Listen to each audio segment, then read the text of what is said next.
नमस्ते and welcome back. मैं doctor Monali B Pawar, obstetrician and gynaecologist, Navya hospital से आप सबका स्वागत करती हूँ। आज का जो सीरीज़ है प्रेगनेंसी का, उसमें हम थर्ड ट्राइमेस्टर ऑफ प्रेगनेंसी के बारे में बात करेंगे। थर्ड ट्राइमेस्टर मतलब जो 7वां, 8वां, 9वां महीना होता है प्रेगनेंसी का, उसके बारे में। और अगर वीक्स से बताएं तो 28 हफ्ते से लेके 40 हफ्ते तक का जो पीरियड होता है उसको हम थर्ड ट्राइमेस्टर बोलते हैं। ये जो थर्ड ट्राइमेस्टर, ये बहुत इम्पॉर्टेंट पीरियड है प्रेगनेंसी का। इस टाइम में जो बेबी होता है वो बहुत फास्ट ग्रो करता है। By the beginning of third trimester मतलब 28 हफ्ते तक बच्चे का वज़न 1 किलो होता है और डिलीवरी तक मतलब बाय एंड ऑफ 40 वीक्स वो लगभग 2.5 से ऊपर अप टू 4 kgs इतना फास्ट ग्रो करता है। जो मेजर वेट गेन होता है बेबी का वो इस टाइम पे होता है। तो इसीलिए ये जो तेज़ी से ग्रो करता है बेबी, उस वजह से जो मदर होती है उसको भी थोड़ा सा प्रॉब्लम्स होती है।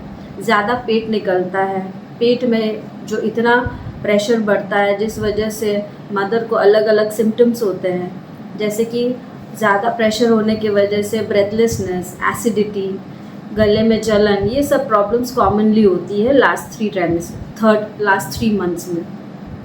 और नीचे की तरफ प्रेशर के वजह से जो पेशाब की थैली होती है उस पर प्रेशर पड़ता है, जिस वजह से बार बार यूरिनेशन की फीलिंग होती है। तो ये जो प्रॉब्लम्स है इसमें डरने की बात नहीं है। इसको अगर आपको अवॉइड करना है तो पहली बात तो एसिडिटी के लिए मील्स जो है आप दिन में थोड़ा थोड़ा करके 3 टाइम्स मेजर मील्स और 2 टाइम्स स्नैक्स करके ब्रेक्स में खाएं। और जब भी आप मील लें तो 10-15 मिनट्स वॉक करें, जिससे डाइजेशन अच्छा हो, एसिडिटी आपकी कम होगी और आपको ज़्यादा मेडिकेशंस की ज़रूरत नहीं पड़ेगी। और रही बात यूरिनेशन की, तो लास्ट में होता है, उसके लिए आप दिन में खूब पानी पिए, रात में थोड़ा चाहिए तो सोने से पहले कम पी सकती है, जिससे आपको बार बार रात को उठना नहीं पड़ेगा। ये हुआ जो सिम्टम्स होते हैं ज़्यादा ग्रोथ के वजह से।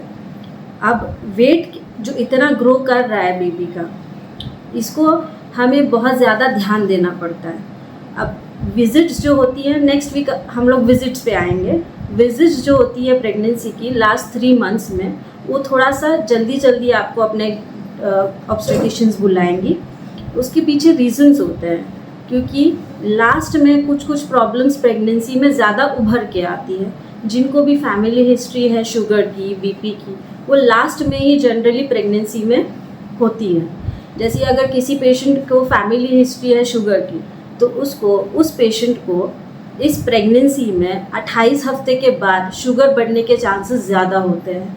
और अगर फैमिली हिस्ट्री बीपी की होगी तो इस प्रेगनेंसी में 28 हफ्ते के बाद जनरली बीपी बढ़ता हुआ देखा जाएगा।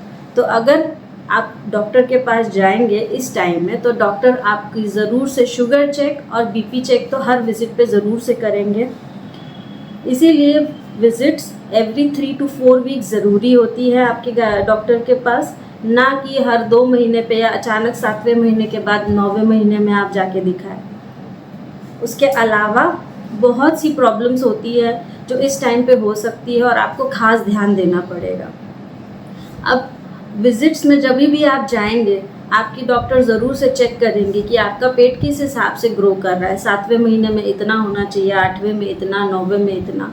अब बहुत से पेशेंट्स के बच्चे कम ग्रो करते हैं, उसके पीछे बहुत सारे रीजंस होते हैं। अगर कम ग्रो कर रहा है तो उसके लिए कुछ टेस्ट करेंगी, कुछ अल्ट्रासाउंड करेंगी, डॉपलर होता है वो चेक करेंगी। और अगर बहुत ज़्यादा ग्रो कर रहा है तो उसका पीछे majority of the time sugar reason होता है। तो आपका शुगर चेक होगा कि आपका शुगर बढ़ा तो नहीं है। अगर बढ़ा हुआ आता है तो डाइट पे शिफ्ट करेंगे कि आपको बिल्कुल भी मीठा नहीं खाना होगा, चावल कम कर देना होगा, प्रोटीन वाला फूड ज़्यादा खाइए। और उसके अलावा अगर उससे भी कंट्रोल में नहीं आ रहा है तो आपको इंसुलिन पे शिफ्ट किया जाएगा। इंसुलिन भी अगर आपको डॉक्टर स्टार्ट कर रहा है तो उसमें घबराने की बात नहीं है, क्योंकि ये सिर्फ प्रेगनेंसी के टाइम पे होगा, दिया जाएगा। बच्चा हो जाने के बाद आपका इंसुलिन, आपका शुगर वापस नॉर्मल की तरफ मोस्ट ऑफ द टाइम्स आ जाता है, जिसके वजह से आपको वापस इंसुलिन डिलीवरी के बाद लेनी नहीं पड़ती है। तो अगर प्रेगनेंसी में कोई आपको एडवाइस कर रहा है तो प्लीज़ आप फॉलो करिए उसको, ना कि आप अपना डॉक्टर चेंज करिए। उसके अलावा हर विज़िट पे पेट ज़्यादा बढ़ रहा है या कम बढ़ रहा है, उसके पीछे लाइकर जो पानी होता है पेट में, वो भी एक रीज़न होता है। कुछ लोगों में बहुत ज़्यादा पानी हो जाता है, कुछ में कम हो सकता है। तो अगर ज़्यादा है तो उसके पीछे भी sugar majority of the times हो सकता है, या बेबी में कुछ प्रॉब्लम्स हो सकती है जिस वजह से पानी ज़्यादा हो रहा है। तो अगर आप प्रॉपर विजिट्स रखेंगी तो ही ये चीज़ें जल्दी पकड़ में आ सकती है।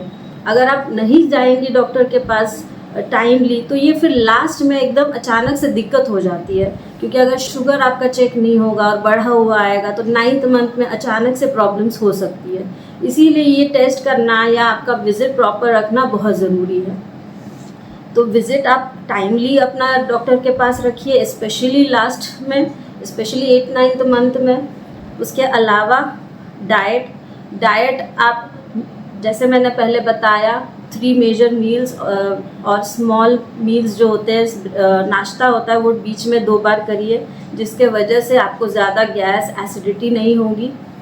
उसके अलावा फ्लूइड इनटेक, पानी आप बहुत ज़्यादा पीजिए, 15 ग्लास पानी पीना है रोज़।